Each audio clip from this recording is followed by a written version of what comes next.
Timnas Indonesia U17 tertinggal atas China U17 pada laga uji coba. Indonesia tertinggal cukup jauh atas China U17 dalam laga yang berlangsung di Sports Center Kepala 2 Minggu malam WIB. Hasil Indonesia versus China U17 berkesudahan dengan skor 0-4. Jalannya laga, China terus menekan sejak awal kick-off babak pertama. China aktif menyerang terutama dari sisi sayap kanan maupun kiri. Peluang emas China terjadi pada menit ke-11. Mampu lepas dari pressing, tendangan keras dari luar kotak penalti. Beruntung bagi Indonesia, bola masih menyamping tipis di sisi kiri. Serangan balik cepat dilakukan Indonesia di menit ke-13. Akselerasi pemain Indonesia mampu membawa bola ke kotak penalti. Sayang, tendangan masih mampu diblok bek China. Serangan China yang bertubi-tubi akhirnya mampu menjebol gawang Indonesia. Unggul, China tak menurunkan tempo serangan. Serangan demi serangan yang dilakukan China akhirnya berbuah gol kedua.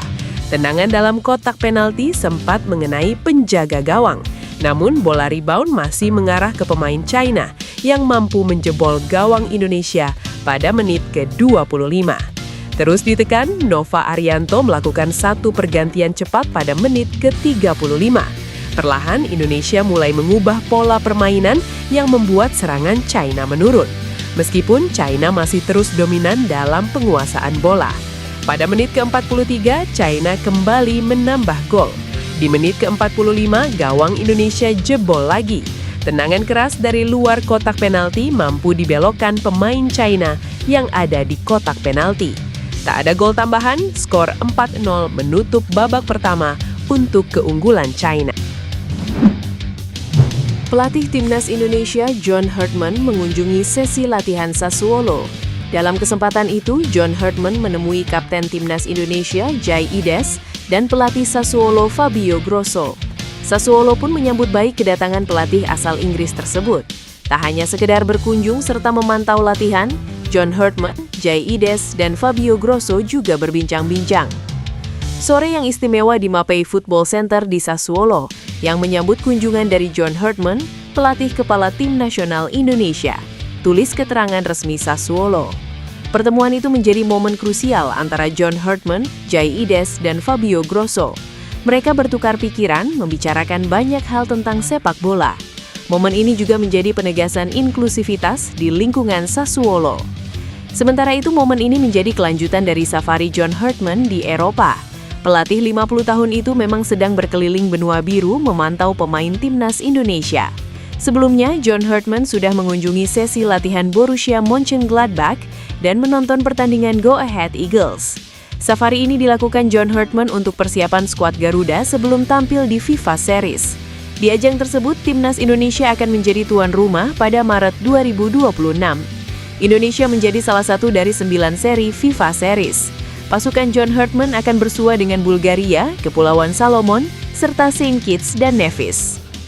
Luke Vickery, winger klub Australia MacArthur FC, berpotensi menjadi rekrutan antar pelatih Timnas Indonesia John Herdman. Kabarnya mantan pelatih Timnas Kanada itu bahkan telah melakukan kontak dengan sang winger tersebut. Perihal kemungkinan dia menjadi bagian dari Timnas Indonesia telah diungkap sendiri oleh Luke Vickery belum lama ini. Luke Vickery mengatakan bahwa dia berpeluang memperkuat skuad Garuda. Diakui Luke Vickery sudah ada sedikit komunikasi yang terjalin antara pihak Indonesia dengan dirinya terkait kemungkinan memperkuat skuad Garuda. Karenanya, Luke Vickery mengaku tengah menjejaki peluang mana yang akan dia ambil sebagai pemain. Penampilan ciamik Luke Vickery di Liga Papan Atas Australia cukup menarik perhatian publik Indonesia. Walau usianya baru menginjak 20 tahun, namun pesepak bola yang memiliki garis darah Indonesia dari sang nenek yang kelahiran Medan ini mampu tampil gacor dalam sejumlah laga. Vickery bisa disebut sebagai pemain versatil karena bisa dimainkan di beberapa posisi berbeda sesuai kebutuhan tim. Selain kerap ditempatkan di posisi winger kanan dan kiri, ternyata Luke Vickery juga gacor saat difungsikan sebagai seorang striker. Dean Zanderbergen bicara soal kelebihannya yang bakal berguna untuk Timnas Indonesia. Apalagi saat ini striker VVV Venlo itu tengah dipantau oleh PSSI. Zanderbergen dikabarkan bakal menjadi pemain keturunan terbaru untuk memperkuat Timnas Indonesia.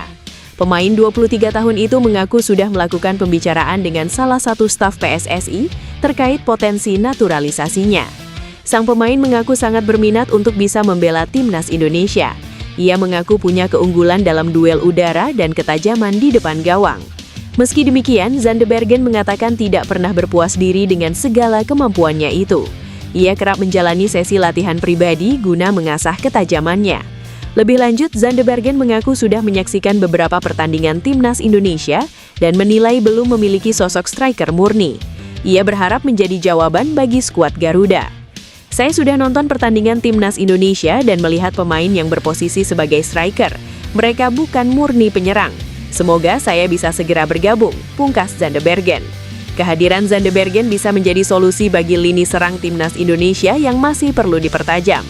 Meski sudah memiliki pemain seperti Ole Romeni, kehadiran striker tambahan tetap sangat dibutuhkan untuk memperkuat daya gedor. Pelatih Timnas U20 Nova Arianto dipercaya oleh PSSI untuk menangani Timnas Indonesia U17 yang akan 2 kali beruji coba dengan Timnas China U17. Timnas Indonesia U17 bakal berlatih tanding dengan China U17 di Indomilk Arena, Tangerang pada 8 dan 11 Februari 2026. Uji coba itu menjadi bagian dari persiapan Timnas Indonesia U17 sebelum berkancah di Piala Asia U17 2026 di Arab Saudi pada 7-24 Mei tahun ini.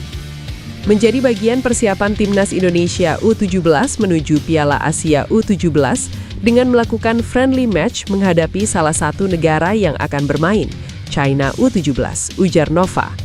Nova menjelaskan bahwa untuk menyongsong Piala Asia U17 2026, Timnas Indonesia U17 juga bermain di Elite Pro Academy Super League U18 dengan nama Garuda United. Nova berterima kasih kepada PSSI yang telah mewujudkan uji coba Timnas Indonesia U17 kontra Timnas China U17 demi jam terbang para pemain sebelum berkancah di Piala Asia U17 2026. Terima kasih kepada PSSI yang sudah memfasilitasi pemain-pemain muda ini untuk mendapatkan pengalaman uji coba internasional pertama mereka, ungkap Nova. Persija Jakarta resmi merekrut penyerang muda Timnas Indonesia, Mauro Zylstra, untuk memperkuat skuad pada putaran kedua Super League 2025-2026. Zylstra dikontrak Persija dengan durasi 2,5 musim. Perekrutan Zylstra akan menambah pilihan di lini depan tim Macan Kemayoran. Penyerang kelahiran Zaandam, Belanda 9 November 2004 itu bakal bersaing di kompetisi Indonesia setelah sebelumnya berseragam VC Volendam di Eredivisie Belanda. Bersama Volendam, Zylstra mulai merasakan atmosfer sepak bola level tertinggi. Namanya tercatat masuk daftar pemain klub di Eredivisie meski belum sempat menjalani laga. Dia lebih banyak mendapatkan menit bermain di tim U21 Volendam. Di panggung internasional, Zylstra telah mencatatkan penampilan bersama Timnas Indonesia. Dia tampil dalam 2 laga uji coba internasional menghadapi Taiwan dan Lebanon, serta 1 pertandingan kualifikasi Piala Dunia 2026 melawan Irak. Kabar baik datang dari Eropa. Calon pemain naturalisasi Jensen Schild yang saat ini dipinjamkan dari Sunderland ke klub Bundesliga Wolfsburg, keperok memberikan kode keras mengenai ketertarikannya membela skuad Garuda. Sinyal ini menjadi keuntungan besar bagi PSSI untuk segera merekrut bek tengah menjulang tersebut. Melalui sesi Bundesliga Media Roundtable, Jensen Schild belak-belakan dengan bangga menceritakan tentang tanah leluhurnya Indonesia. Pemain yang memiliki postur 1,92 meter ini membeberkan bahwa darah Indonesia mengalir deras dari kakeknya yang berasal dari Maluku. Kakek saya berasal dari Indonesia, dari Maluku tepatnya. Saya berkomunikasi dengan kakek saya ingin mengunjunginya dalam waktu dekat, ujar Jensen Schild. Tak hanya itu, ia juga mengaku suka dengan makanan Indonesia dan menyebut soto sebagai makanan favoritnya. Hingga kini, nama bek 22 tahun tersebut belum pernah mendapatkan panggilan ke Timnas Belanda Senior. Ini menjadikannya bebas menentukan sikap untuk membela Indonesia. Ketertarikan Indonesia pada Schild juga bukan isapan jempol. Beberapa waktu lalu, tim Scout Talent Timnas Indonesia yang dibentuk mantan pelatih Patrick Kluivert sempat dilaporkan memantau laga Sunderland kontra Stoke City di FA Cup. Kabar pemantauan ini mengindikasikan bahwa nama Jansen Silt ada dalam list prioritas PSSI. Dengan sinyal positif dari sang pemain dan kebutuhan timnas Indonesia akan bek tengah berkualitas tinggi, peluang untuk merampungkan proses naturalisasi Silt kini berada di tangan